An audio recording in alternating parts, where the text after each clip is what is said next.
صدر ٹرمپ نے ایران کے خلاف تمام آپشنز کھلے رکھے ہیں۔ ایران مذہبی نظریات کے نام پر امریکہ اور اسرائیل کے لیے خطرہ ہے۔ ایران کی صورتحال پر سلامتی کونسل کے ہنگامی اجلاس سے امریکی مندوب مائک والز کا خطاب، کہا ایران دہشت گردی سپانسرڈ کرنے والا ملک ہے۔ صدر ٹرمپ باتوں نہیں ایکشن والے شخص ہیں۔ ایران کا طرز عمل مذاکرات کے برعکس ہے۔ ایران میں تشدد سے بین الاقوامی امن پر اثرات مرتب ہوتے ہیں۔ ایران نے حزب اللہ اور حماس جیسی تنظیموں کی فنڈنگ کی۔ ایرانی حکومت نے مظاہرین کے خلاف طاقت کا وحشیانہ استعمال کیا۔ امریکہ ایران کے بہادر عوام کے ساتھ کھڑا۔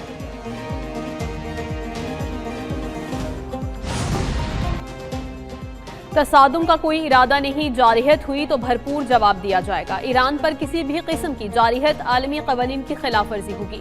ایرانی مندوب سعید ایروانی کی سلامتی کونسل اجلاس میں خطاب، کہا ایران پر فوجی آپریشن کا کوئی جواز پیش نہیں کیا جا سکتا۔ امریکہ کا ایران کی صورتحال پر اجلاس بلانا شرمناک ہے۔ امریکی مندوب نے جھوٹ اور غلط بیانیے کا سہارا لیا۔ ایران میں سیکیورٹی گارڈز نے جانیں دے کر شہریوں کی حفاظت کی۔ سلامتی کونسل کی ذمہ داری ہے وہ ایسے غیر قانونی اقدامات کو فوری طور پر مسترد اور مذمت کرے۔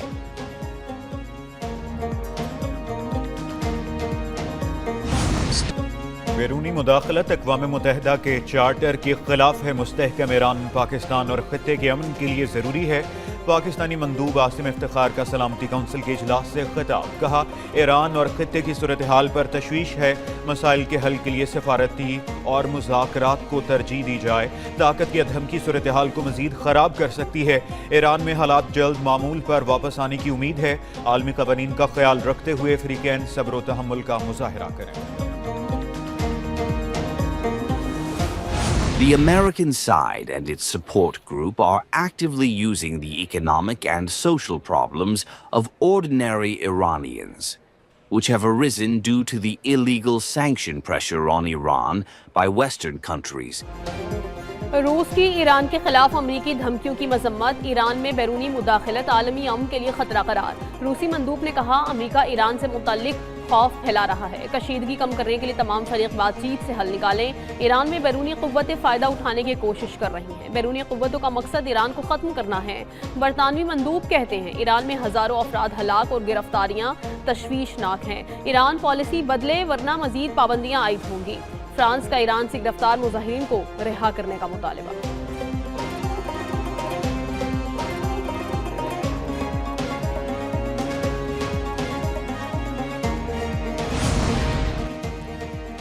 امریکہ ایران کشیدگی پر عرب ممالک کی کوششیں رنگ لانے لگیں۔ سعودی عرب، قطر، عمان نے امریکہ کو حملہ نہ کرنے پر آمادہ کر لیا۔ خبر ایجنسی نے دعویٰ کیا ہے ٹرمپ ایران کو ایک اور موقع دینے پر رضامند ہو گیا۔ امریکی صدر نے آخری لمحوں میں ایران پر حملے کا فیصلہ تبدیل کیا۔ اسلامی ممالک نے ممکنہ حملہ رکوانے کے لیے بھرپور سفارتی کوششیں کی۔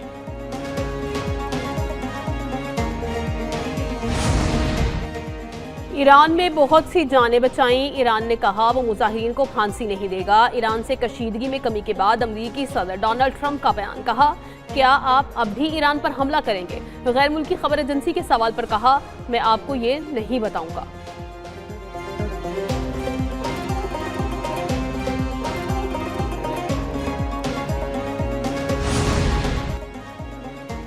ایران سے تعلق رکھنے کا الزام، ٹرمپ انتظامیہ نے درجن سے زائد شخصیات اور کمپنیوں پر نئی پابندیاں عائد کر دیں۔ امریکی وزارت خزانہ کے مطابق UAE، سنگاپور، برطانیہ اور ایران میں قائم 12 کمپنیوں کو پابندیوں کی فہرست میں شامل کیا گیا ہے۔ ایرانی نیاد 11 افراد پر بھی پابندیاں لگائی گئی ہیں۔ وائٹ ہاؤس ترجمان کیرولین لیوٹ کا کہنا ہے صدر ٹرمپ نے ایران کے معاملے پر تمام آپشنز بدستور کھلے رکھے ہیں۔ مظاہرین کی ہلاکتیں جاری رہنے پر ایران کو سنگین نتائج سے خبردار کیا گیا ہے۔ ایران میں 800 افراد کی سزائے موت روک دی گئی۔ ایران پر اقتصادی دباؤ بڑھانے کا عمل بھی جاری ہے۔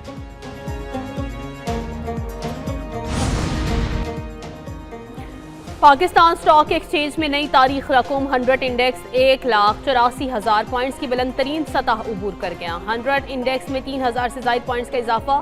100 انڈیکس 1,84,006 سے 60 پوائنٹس پر ٹریڈ کرنے لگا۔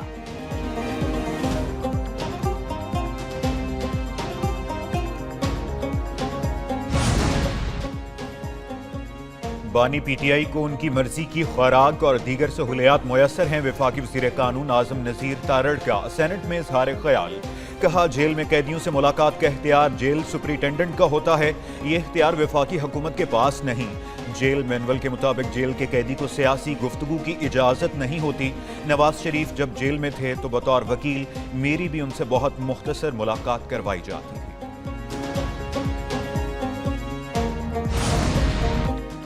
وفاقی وزیر داخلہ محسن نقوی اور وزیر اعلیٰ بلوچستان سرفراز بگٹی کا F C Balochistan north headquarters کا دورہ۔ ایف سی کے چاقو چوبند دستے نے سلامی پیش کی۔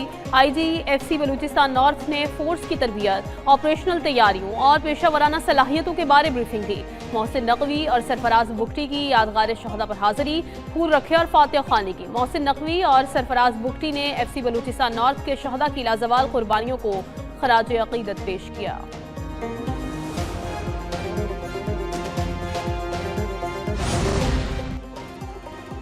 لاہور سمیت پنجاب کے بیشتر اضلاع میں بارش اور سردی کی شدت میں اضافے کی پیش گوئی۔ پی ڈی ایم میں پنجاب کے مطابق آج سے 19 جنوری کے دوران مغربی ہواؤں کا سسٹم پنجاب میں داخل ہوگا۔ 20 سے 23 جنوری کے دوران مری گلیات اور دیگر پہاڑی علاقوں میں شدید برف باری اور بارش کا امکان ہے۔ لاہور، گوجرانوالہ، فیصل آباد، ڈیرہ غازی خان میں بھی بارش متوقع۔ بالائی علاقوں میں پارہ نقطۂ انجماد سے نیچے گر گیا۔ سکردو -10، استور -8، گلگت -7، ہنزا -6 اور قلات میں -5 ڈگری ریکارڈ۔ مری -1، کوئٹہ اور مظفر آباد میں 0، اسلام آباد 3، لاہور 4، پشاور میں 1 ڈگری ریکارڈ کیا گیا۔ ملک کے مختلف شہروں میں دھند کے ڈیرے، اندرون و بیرون ملک پروازوں کا شیڈول متاثر رہا۔ دھند کے باعث موٹر ویز اور اہم شاہراہوں پر ٹریفک کی روانی متاثر۔ موٹر وے کے مختلف سیکشن رات اور صبح کے اوقات میں بند رہے۔ حد نگاہ بہتر ہونے پر M1، M2، M5 اور M11 کو ٹریفک کے لیے کھول دیا گیا۔ موٹر وے پولیس کی شہریوں کو غیر ضروری سفر سے گریز کی ہدایت۔ لاہور میں اسموک کی صورتحال میں بہتری، ایئر کوالٹی انڈیکس 183 ریکارڈ، عالمی فہرست میں 8ویں نمبر پر آ گیا۔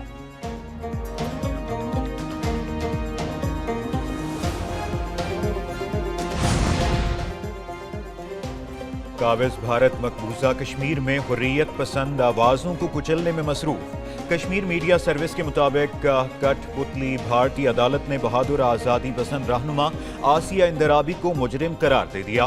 نئی دہلی کی عدالت نے حریت پسند فہمیدہ صوفی اور نہیدہ نسرین کو بھی قصوروار قرار دے دیا۔ سزائیں 17 جنوری کو سنائی جائیں گی۔ حریت پسند رہنماؤں کے خلاف جھوٹا مقدمہ بدنام زمانہ بھارتی نیشنل انویسٹیگیشن ایجنسی کی عدالت میں چلایا گیا۔ آسیہ اندرابی کے شوہر عاشق حسین گزشتہ تقریباً 3 دہائیوں سے من گھڑت مقدمے میں بھارت میں ناحق قید۔